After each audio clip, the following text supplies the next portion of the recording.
ایران نے بھی اسرائیل پر ڈرون حملہ کر دیا ہے اور بتایا جا رہا ہے کہ 100 سے زائد ڈرون حملے ایران کی طرف سے اسرائیل پر کیے گئے ہیں۔ اسرائیل کا موقف اس پر سامنے آ رہا ہے کہ 24 گھنٹے انتہائی عام ہیں، مشکل ہیں یہ 24 گھنٹے۔ اسرائیل کی طرف سے یہ بیان سامنے آیا ہے، لیکن ڈیولپمنٹ یہ ہے، پیش رفت یہ ہے، عام خبر یہ ہے کہ ایران جو یہ کہہ رہا تھا کہ وہ ریٹیلیٹ کرے گا، بھرپور جواب دیا جائے گا۔ ایران کے سپریم لیڈر آیت اللہ خامنائی نے یہ کہا تھا کہ وہ بھرپور جواب دیں گے اور بھرپور جواب دینے کا سلسلہ شروع ہو گیا ہے۔ 100 ڈرون حملے بتایا گیا ہے، خبر ایجنسی یہ بتا رہی ہے کہ ایران نے اسرائیل پر فائر کر دیے ہیں اور ریٹیلیٹ کیا ہے، جوابی حملہ کیا ہے ایران کی طرف سے۔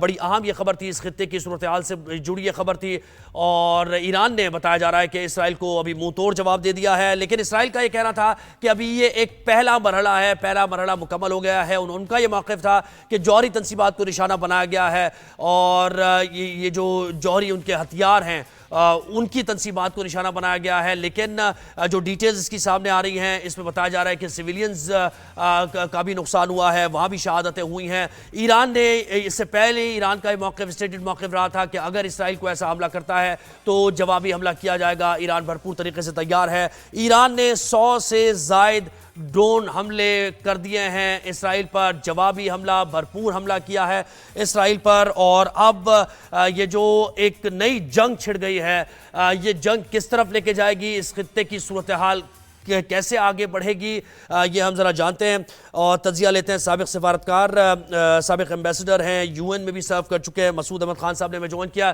مسعود صاحب بہت شکریہ، آپ نے ہمیں وقت دیا۔ آپ کیسے اس کو دیکھ رہے ہیں؟ ویسے پریمپٹ تو کیا، یعنی دیکھا جا رہا تھا، فورسی کیا جا رہا تھا کہ ایسا کوئی حملہ ممکنہ طور پر ہوگا، لیکن آگے صورتحال کس طرف بڑھے گی سر؟ اس سے دو تین اثرات فوری طور پر مرتب ہوں گے۔ ایک تو یہ ہے کہ جو امریکہ اور ایران کے درمیان مذاکرات چل رہے ہیں ان میں ایک تعطل لائے گا، یا ممکن ہے ان کا آخری دور یا چھٹا دور جو ہے اس کی منصوبہ بندی کی جا رہی تھی، لیکن جو امریکہ کی شرائط تھی وہ ایران ماننے کے لیے تیار نہیں تھا کہ وہ افسودی کو، جو یورینیم کی افسودگی ہے، انریچمنٹ ہے، اس کو صفر کر دیں۔ تو یہ ایران نہیں مان رہا تھا، اور یہ بھی ایک تجویز درمیان میں آئی تھی کہ ایران اور بہت خلیجی ریاستیں جو ہے افسودگی کے لیے کوئی ایک علاقائی سینٹر بنا لیں، تاکہ یہ ہے کہ پورے کا پورا پروگرام جو ہے جوہری ہتھیاروں کی طرف نہ بڑھے۔ تو ایک تو یہ ہوگا۔ دوسرا یہ ہے کہ اسرائیل نے جو حملہ کیا اس نے کہا کہ صرف یہ ایک ہی حملہ نہیں ہے، ممکن ہے ایک ہفتے تک جو ہے یہ محیط ہو، تو اس وجہ سے جو یہ ہو سکتا ہے کہ بڑی کشیدگی شروع ہو جائے۔ جو امریکہ نے فی الحال جو ہے اسے اپنی کم ترجیحات میں رکھا ہے، یعنی جو ان کا فوری رد عمل آیا ہے وہ بھی کوئی اس قسم کا نہیں ہے، اگرچہ انہوں نے پچھلے ہفتے جو ہے یہاں سے امریکی جو بھی لوگ اس خطے میں موجود تھے، فوجی، ان کے خاندان، ان کا انخلاء شروع کر دیا تھا۔ تو اس لیے یہ ہے کہ ان کی نیشنل سیکیورٹی کونسل کی میٹنگ ہو رہی ہے امریکہ کے، جو کل ہوگا اس میں، یعنی جو پاکستان میں اس وقت شام ہو چکی ہوگی، ان کی میٹنگ ہوگی 10 بجے کے قریب، اور اس میں وہ اہم فیصلے کریں گے۔ ایران نے احتیاط یہ کی ہے، اس نے پیغام بھی دیا ہے کہ وہ اس وقت امریکہ کے اوپر، امریکہ کی تنصیبات یا امریکہ کے جو اثاثے ہیں اس خطے میں یا سمندر میں، ان کے اوپر حملہ نہیں کرنا چاہتا تاکہ جنگ وسیع تر نہ ہو۔ ایک چیز میں اس میں تھوڑا سا اضافہ کروں گا، اسرائیل نے جب سے غزہ کے اوپر حملہ شروع کیا اور اس کے وہاں قتل و غارت شروع کی اور جینوسائیڈ شروع کیا، تو اس کی کوشش رہی ہے کہ یہ جنگ وسیع تر ہو جائے، پھیل جائے، یعنی کبھی مصر کی طرف پھیلے، کبھی شام کی طرف، بعد جو ہے خیر لبنان کی طرف انہیں پھیلا دی، تاکہ دنیا اور بالخصوص امریکہ کے جو عوام ہیں یا یورپی ممالک جو نتنیاہو کی پالیسی سے اتفاق نہیں کرتے، وہ اس کو جواب دہ نہ ٹھہرا سکیں۔ بہت کشیدگی ہوگی، اس کا دنیا کے معاشی منڈیوں کے اوپر جو ہے بہت برا اثر پڑے گا۔ اس کا برا اثر پڑنا شروع ہو گیا ہے فوری طور پر، اور اس کے بعد جو ہے سپلائی چینز متاثر ہوں گی، پھر آنے والے دنوں میں جو ہے پروازیں منسوخ ہوں گی۔ تو یہ ایک نئے بحران کا آغاز ہوا ہے، اور اگر امریکہ جو ہے اس میں ایک دم مداخلت کرتا ہے اور اسرائیل کو روکتا ہے تو پھر تو حالات سنبھل سکتے ہیں۔ ایک اور اہم نقطہ میں آپ کو بتانا چاہتا ہوں کہ ابھی تک واضح نہیں ہوا کہ انہوں نے جوہری تنصیبات کے اوپر جو حملے کیے ہیں، ان کے دو قسم کی جوہری تنصیبات ہو سکتی ہیں۔ میسائل ہیں جن کی تعداد 2000 کے قریب ہے،